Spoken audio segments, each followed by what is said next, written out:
දරාගෙන ලොවට දම් දෙස නාහඬින්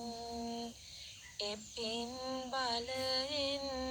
සංඝ රත්නය රකිනු සැමදා බුදු බලෙන්